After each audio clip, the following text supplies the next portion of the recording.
Hello, and welcome back to Simple English Learning. Today, I want to share something truly special with you. It's a framework, a philosophy, and a collection of our best tips all rolled into one. We call it the English Unleashed method. What? Does it mean to unleash your English? It means moving past the fear, the grammar rules, and the memorization, and finding a way to make English a natural, effortless part of your life. This method isn't about working harder. It's about working smarter and connecting with the language on a deeper, more personal level. So let's dive into the core principles of the English Unleashed method. Principle 1. Shift from studying to experiencing. Most of us learn English by studying. We sit with a textbook, we do exercises, we memorize vocabulary lists.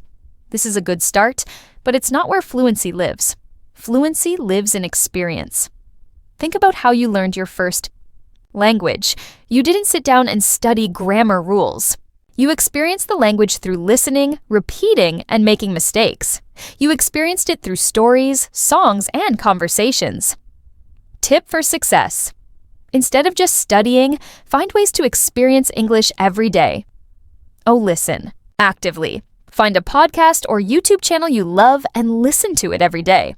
Don't just hear the words, listen to the rhythm, the tone, and the common phrases. Our very own Simple English Learning channel is a great place to start. Read for pleasure. Find a book, a blog, or a news article about a topic you genuinely find interesting. Don't worry about understanding every single word. Focus on the overall meaning, so watch and enjoy. Watch movies or TV series with English subtitles. It's an entertaining way to expose yourself to natural, authentic English. Start with a show you've already seen in your native language. This will help you follow the plot and focus on the dialogue. This shift from studying to experiencing is the first and most crucial step in unleashing your English. Principle 2. Embrace imperfection. Perfection is the enemy of progress. This is a big one. For many learners, the fear of making a mistake is the single biggest barrier to speaking. We wait until we can say something perfectly before we say anything at all. But fluency isn't about being perfect. It's about effective communication. Think of it like learning to ride a bike. You don't wait until you're a professional cyclist to get on the bike. You get on, you fall, you get back up, and you try again. Every wobbly ride, every fall is part of the learning process. Tip for success. Talk, talk, talk. Start with yourself. Narrate your day out loud in English. I'm making a cup of coffee. I need to add sugar. It's hot now.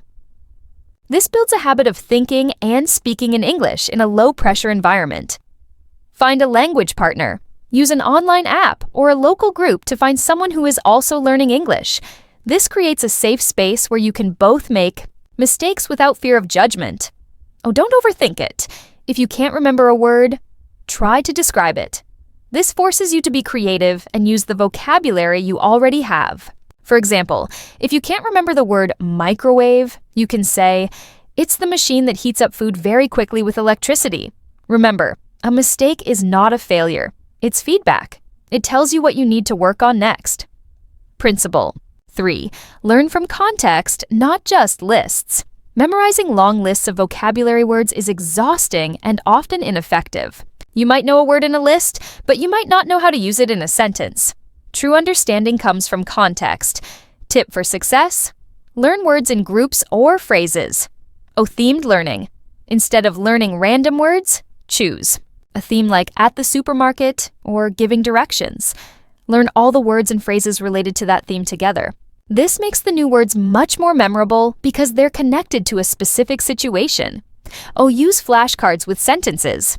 If you use flashcards, don't just put a word on one side and a translation on the other. Write a full sentence that uses the word. For example, instead of just terrific, write, "The movie was absolutely terrific." This helps you remember how to use the word correctly. Notice collocations. Pay attention to which words naturally go together. For example, we say make a decision or take a picture, not do a decision or make a picture. Noticing these patterns from your listening and reading will make your English sound much more natural. By learning from context, you're not just acquiring words, you're acquiring usage. Principle 4. Make it a habit, not a task. This is perhaps the most powerful principle of all. Consistency is more important than intensity. It's better to practice for 15 minutes every day than for 2 hours once a week. Tip for success: integrate English into your daily routine. Set a small goal. Instead of saying, "I will study English for an hour," say, "I will listen to one English song on my way to work," or "I will read one article before I go to bed." Small, consistent habits are much easier to stick to. Turn tasks into practice. Change the language on your phone to English. Follow English-speaking accounts on social media. Use English when you're writing your grocery list. These are tiny changes that add up over time. Find an accountability partner. Tell a friend about your goals. This makes you more likely to stick with them. The goal is to stop thinking of English as a chore and start thinking of it as a natural, integrated part of your life. This is where true fluency begins. Summary: the English Unleashed mindset. So, to summarize the English Unleashed method, remember these 4 principles. Experience, don't just study. Embrace imperfection. Learn from context. Make it a habit. It's a journey, not a race. Be patient with yourself. Celebrate your progress. And remember that every small step you take brings you closer to unleashing your full potential. Thank you for joining me on Simple English Learning. If you found this episode helpful, please subscribe and share it with a friend who might need to hear this. Let me know in the comments which part of this method you'll try first. Until next time, keep learning and keep speaking.